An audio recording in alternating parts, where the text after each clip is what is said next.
जी बिलावल भट्टो साहब please. No crosstalk, please. Thank you, Mr. Speaker. Aapka shukriya. No crosstalk, please. No crosstalk, please. Mr. Shehryar, please sit down. Order in the house, please. Order in the house, please. Order in the house, please. Order in the house, please. I'd like to start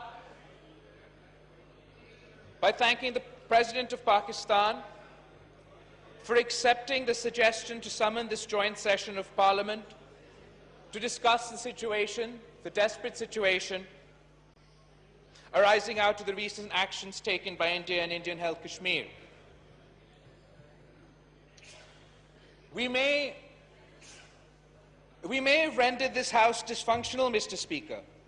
As we all saw this morning, we were supposed to meet at 11:30. We didn't start till 4:30. वादा करने के बाद सदर ज़रदारी साहब का production order तो नहीं निकला था. आपका बड़ा मेहरबानी, आपने आखिरकार निकाला और सदर ज़रदारी साहब इस joint session में अपना किरदार अदा करेगा. But so far we have been unable to pass any legislation. Perhaps the greatest achievement of this Parliament is that we've banned the term select for our selected Prime Minister. Our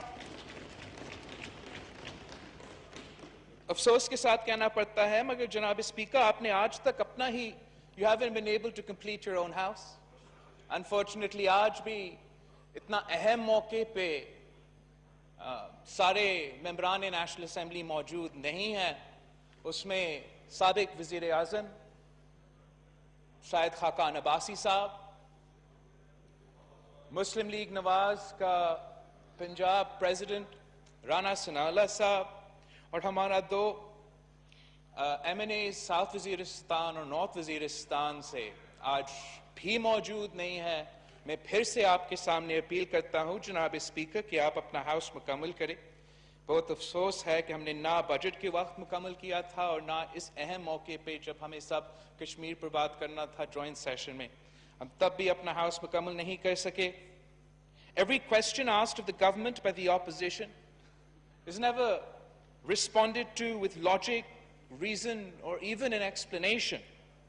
All we hear are personal attacks, slurs, and insults.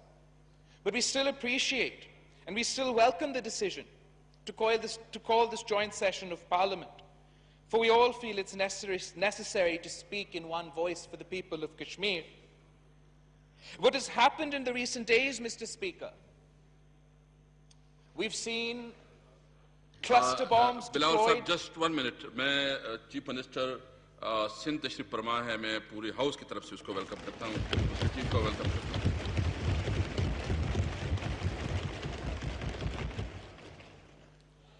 जनाब speaker, पिछले दिनों हम सब ने देखा कि किस तरीके से in violation of international law, cluster bombs were used on innocent civilians. We saw how tourists and pilgrims were expelled from Kashmir. We saw the closure of all educational institutions, the massive deployment of troops throughout Kashmir. All communications, all internet, all mobile phone services have been shut. The arrests of any and all prominent political leaders within Kashmir, including former chief ministers and those who've served as allies of the BJP government. And finally, a brutal historical attack. An attack not only on Kashmir, but an attack on the United Nations, an attack on international law, on international norms, on international precedents, an attack on democracy, an attack on rule of law, an attack on the inalienable right to self-determination, an attack obviously on the Muslims of Kashmir, but also an attack on India, an attack on the idea of India, an attack on the idea of India as a secular, democratic India where all citizens had the opportunity to be treated equally. It's an attack. It is indeed an attack on the India of Nehru and Gandhi, but is also an attack on the India of Vajpayee. The unilateral usurpations of rights forever guaranteed to Kashmiris. The unilateral, undemocratic, illegal revocation of Article 35A and 370 demolishes the historical identity of Jammu and Kashmir. It occupied Kashmir. It opens the door. It opens the door for Kashmiris to be turned into a minority in their own homes.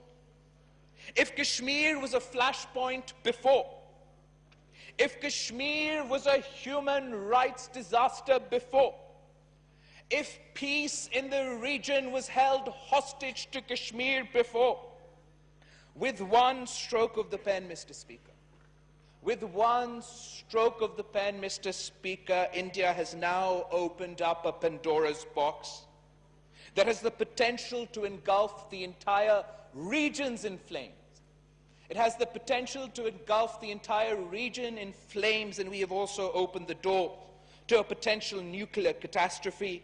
We will not accept it. The people of Kashmir will not accept it. The people of India should not accept it, and the world should not accept it, Mr. Speaker.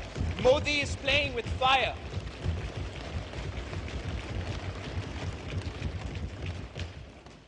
Janabe Speaker, I feel passionately about the people of Kashmir, not just as a Pakistani, not only because Shaheed Zulfikar Ali Bhutto is renowned for his contribution to the Kashmir cause. Indeed, today, if we celebrate February 5th as Kashmir Day, it's because of Shaheed Zulfikar Ali Bhutto. It's not only because Shaheed Mohtarama Benazir Bhutto advocated for the Kashmir cause on the international stage, the OIC contact group that the government is now referring to are a result of her efforts. But, Mr. Speaker, we feel passionately about Kashmir because they are our brothers and sisters, they are our kith and kin. We share a history, we share geography, we share a culture, we share a religion, we share the same blood, we have the same soul. They have the right to live in peace, Mr. Speaker, just as we do. They have a right to choose their own destiny, Mr. Speaker, just as we do. And they have a right to freedom, Mr. Speaker, just as we do.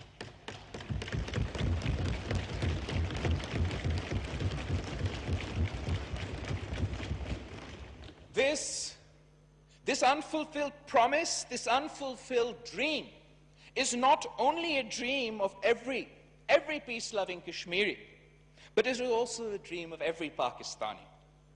We will not stay silent. We will not stay silent while our Kashmiri brothers and sisters cry out for help, Mr. Speaker. We demand leadership from this government. The Prime Minister was asking what is it that he should do. But so far, Mr. Speaker, we have not even seen a policy statement. All we've had is a speech and a tweet, and this ahistorical speech without any context, without any direction, without any plan, without any strategy. Selected or not, Mr. Speaker, the Prime Minister of Pakistan must rise to the occasion. This is what every Pakistani expects from him. It is absolutely disgraceful that the Foreign Minister of Pakistan and our representative of the United Nations are out of station. The Prime Minister of Pakistan must call them back and they must get to work. The Prime Minister of India, Prime Minister Modi, is an extremist Prime Minister with blood on his hands, Mr. Speaker. Unfortunately, Pakistan has now twice welcomed his election. This has been a grave mistake. An extremist Hindutva takeover of India with the butcher of Gujarat now occupying the highest office in the land. This was an important strategic opportunity, an opportunity for Pakistan to expose their nefarious designs. Instead, we repeatedly and unfortunately chose to give Mr. Modi legitimacy. Can you imagine, Mr. Speaker? Can you imagine if a religious party, an extremist religious party, with the history and the record similar to the butcher of Gujarat or the RSS, was to come to power in Pakistan? Do you think India would be welcoming his election? Do you think that the Indian Prime Minister would be caught dead at his oath-taking ceremony? Do you think that they would have welcomed the extremist Prime Minister's re-election and hoped that he would have solved the dispute in Kashmir? No, Mr. Speaker. Pakistan should have seen the warning signs. We should have understood Modi's extremist Hindutva ideology. We should have understood Modi's and RSS's manifesto and acted accordingly to foil his nefarious designs. Unfortunately, we chose appeasement, and the results are before us. We have missed many an opportunity, Mr. Speaker. We've missed many an opportunity, but we must now act wisely. We must now act wisely when so much is at stake. Pakistan's historical objections to Article 370 aside, after the revocation of Article 370 and 35A, India has officially, there's no more pretenses, India has officially become an occupying force in Indian-held Kashmir. Because the basis of Maqbooza Kashmir's ascension to India was Article 370. Prime Minister Modi came into his second term with a hate mandate, and we can expect him to further on this hate mandate and further appease the extremists in India. As the Prime Minister also admitted today, the revocation of these articles were part of their manifesto. It is surprising that despite 5 years of Modi's state terrorism in Indian-held Kashmir, his atrocities against the people of Kashmir, our own Prime Minister was hoping and praying for his success. India's steps to revoke Article 370 has eradicated India's credibility and any leftover legitimacy as a democratic state. If all of what India is doing is legal, then why have they not only arrested the Hurriyat leadership, but they've also arrested those Kashmiri leaders who used to run in their elections, former chief ministers who ruled over Kashmir at the behest of Delhi? It is because they know what they're doing is illegal. They know what they are doing. Each and every Kashmiri will oppose tooth and nail. Nothing better defines the ramifications of India's actions, Mr. Speaker, than former Chief Minister Mehbooba Mufti's statements. In the previous government of the BJP, she served as Chief Minister of Kashmir. And she herself has said that it is the darkest day for Indian democracy, and that people like her who did not believe in the two-nation theory have been proved wrong. India can become an occupying force, Mr. Speaker, but it can never change the status of Kashmir as a disputed territory. Pakistan must take drastic diplomatic measures. The Western world is in disarray, and we cannot realistically expect the type of reaction that this event and events like this would typically merit, but we still must engage. Pakistan must engage with the United Nations, as the status of Kashmir as a disputed territory is forever preserved within their resolutions.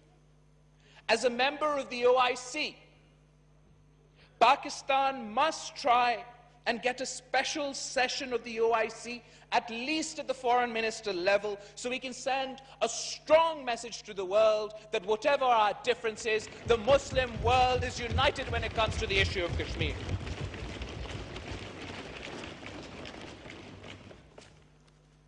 The UN High Commission for Human Rights report has said, Mr. Speaker, that it is a conflict that has robbed millions of their basic human rights and continues to inflict untold suffering.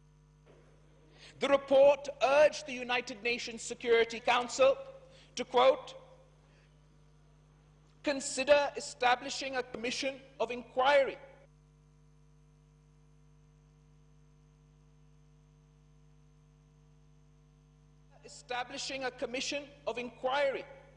to conduct a comprehensive and independent investigation into human rights violations in Kashmir. It is unfortunate when the United Nations was saying this, the Prime Minister of Pakistan was saying he wishes that Prime Minister Modi wins the election ताकि हम कश्मीर का मसला हल कर सकते हैं. I say it again, Mr. Speaker, that a tweet is not enough, that speech was certainly not good enough.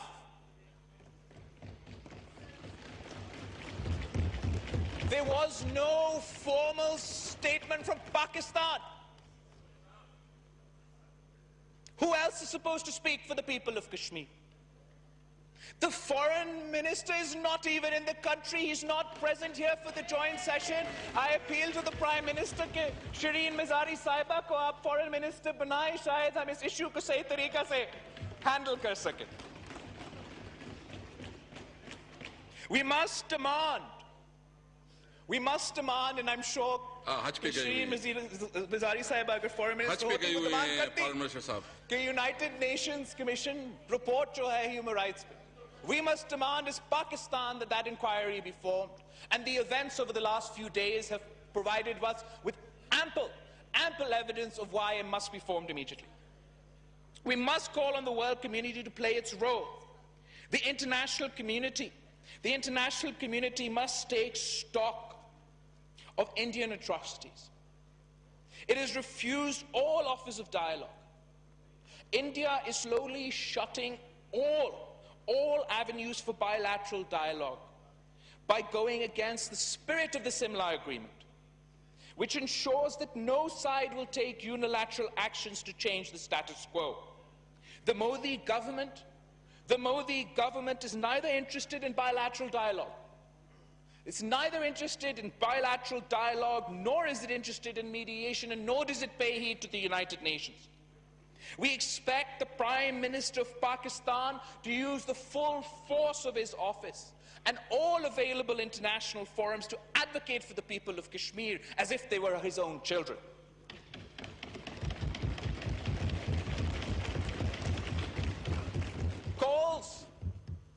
Calls for help from occupied Kashmir started from last week, Mr. Speaker.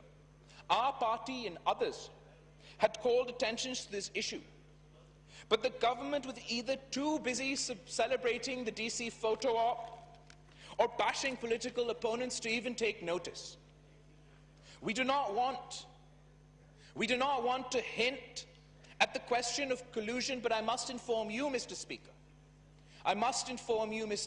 that these are the questions being asked. Why the criminal silence? आप मुझे बताएं, जनाब speaker, अगर हम उस तरफ बैठे होते और वज़ीर आज़म खान साहब इस ऑपोजिशन में होता और हम 3-4 दिन के लिए सिर्फ एक ट्वीट मारते, खान साहब हमारे साथ क्या करते? हम एक्सपेक्ट करते हैं कि उसी जज्बे के साथ वो आप कश्मीरियों की जद्दोजहद के लिए मेहनत करेगा. We hope that the government of Pakistan takes the initiative, shows leadership, and rises to the occasion. The desperate people of Kashmir are looking towards you. The country demands action. We hope that the Prime Minister does not let us down. As I've said before, Mr. Speaker, that tweet's not good enough, that speech's not good enough. Because history will ask us. History will ask us where we were when the children of Kashmir were being blinded by pellet guns. History will ask us where we were when the daughters of Kashmir were being raped as a political weapon. History will ask us where we were when cluster bombs were falling on Kashmir. Our answers will be disappointing, Mr. Speaker, because we have not thus far risen to the occasion. However, when history asks us where we were when the integrity, dignity and legal status of Kashmir was assaulted, where we were when the people of Kashmir needed us most, I hope that history will recall that we fought with honor. I'm sure that the Prime Minister of Pakistan does not want to be remembered as the Prime Minister of Pakistan who gave up on Kashmir. In the end, Mr. Speaker, I would like to remind everyone that still remains present here that today as a nation, we stand at a crossroads of history, at a defining moment. From now on, we will be judged not as individuals, but as nations. It is in times like these that nations are either made. It is at times like these that nations are either made or forgotten as footnotes in history. We have only two options before us. Either we accept Modi, the butcher of Kashmir's homogeny, desert our Kashmiri brethren and live a life of humiliation, or we rise to the occasion, take a proud, principled nation and reject Modi's aggressive, treacherous and extremist Hindutva ideology. I say we choose the latter, Mr. Speaker, the honorable option. We have to speak with one voice, not just as Punjabis, Sindhi, Baloch, Pashtun, Kashmiri, but as Pakistanis. We must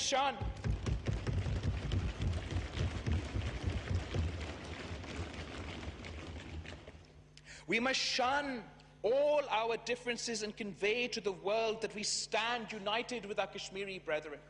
Janab Speaker, we've had prime ministers who have said that we will fight for 10,000 years for the Kashmir cause. We have had prime ministers who have said कि जहां कश्मीरियों का पसीना गिरेगा हमारा खून गिरेगा और आज हमारा प्राइम मिनिस्टर का खामोशी मायूस कुन है हमारा वजीर आजम के ट्वीट्स काफी नहीं है उम्मीद है कि वजीर आजम खान साहब लीडरशिप दिखाएंगे और हम सब उस लीडरशिप को सपोर्ट कर सकेंगे आपका शुक्रिया The Majlis Shura Parliament in joint session is adjourned to meet again on Wednesday, the 7th August 2019 at 11:30 a.m.